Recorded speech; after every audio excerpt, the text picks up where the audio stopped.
So I'm here this morning with Steve Rother at the Washington State Horse Expo.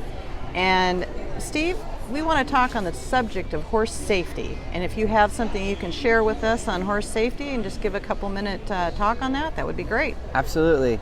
So probably one of the biggest things that I deal with my job is helping people on the safety subject. You know, I do a lot of confidence building and general training, problem solving and things, but it all really revolves around the root topic of safety. And probably the biggest thing that I see, at least from my job and perspective, there's lots and lots of obvious things that can help people out safety wise, but the biggest thing that I deal with is we're riding a 1,200 pound prey animal, and there's a brain that operates that whole thing, and it determines, like, say if your saddle fits bad and he doesn't like it, he actually has to make a choice that the pain bothers him enough to buck, and then if he's going to buck, he's going to buck when you're on.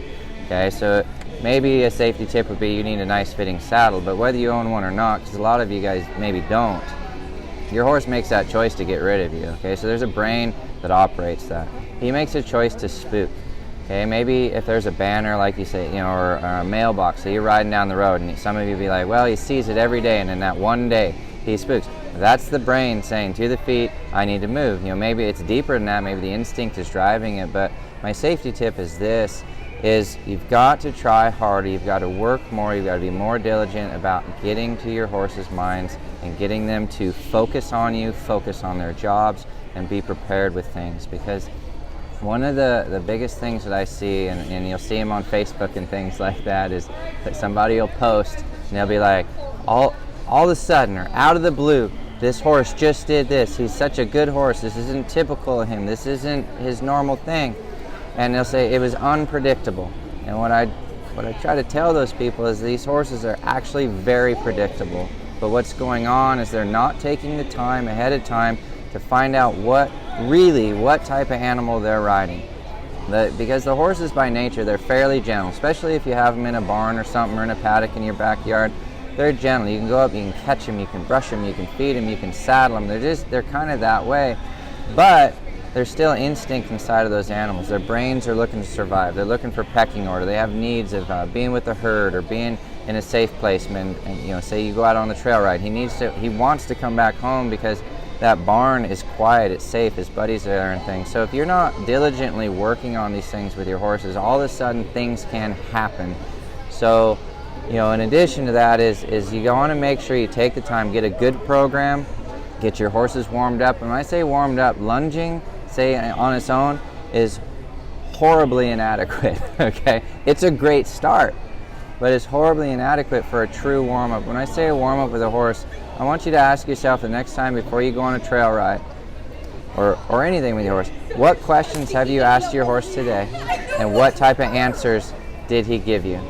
Meaning, did you challenge him before you rode him, or did you just kind of send him in a few circles? Did you ask him to back up a little and just see if he'd stand in the cross ties to be saddled? Because that's not necessarily a warm-up. So anyway, I could go on and on about this. But I encourage you guys to get a little deeper in your horsemanship. There's a lot of great sources for that here at the expo where we're at today. There's a lot of other great presenters. I'm doing a nice program out here for people. But I encourage, like, my program's not for everybody. I attract a certain type of person. Find somebody that you get on with, somebody that you can kind of line thoughts with, and you like how they present their program, if it's understanding and things like that, and get out and just enjoy your horses. So, but hopefully there's some other good safety tips on here. That's just a big general broad one. There's probably some actually more practical ones, but that's a good start for you guys. So that's great. Thanks for having me. How can people contact you? So I've got a website at horseteacher.com. We've got also another little website called Horse Teacher X. If anybody's wanting to ride with me for free, you can go to Horse Teacher X, and we're having a huge drawing of like over $6,000. My team's going crazy. They're like just giving it all away. So Horse Teacher X for that. We also have another program at onerideaway.com. So onerideaway.com. It's a 30-day online pathway. So if you're like, Steve, what are you talking about warming these horses up, and how do you do it, and what exercises? That's a 30-day pathway. It's like a 30-day warm-up for you and your horse, and it's spectacular for any level of horse or rider.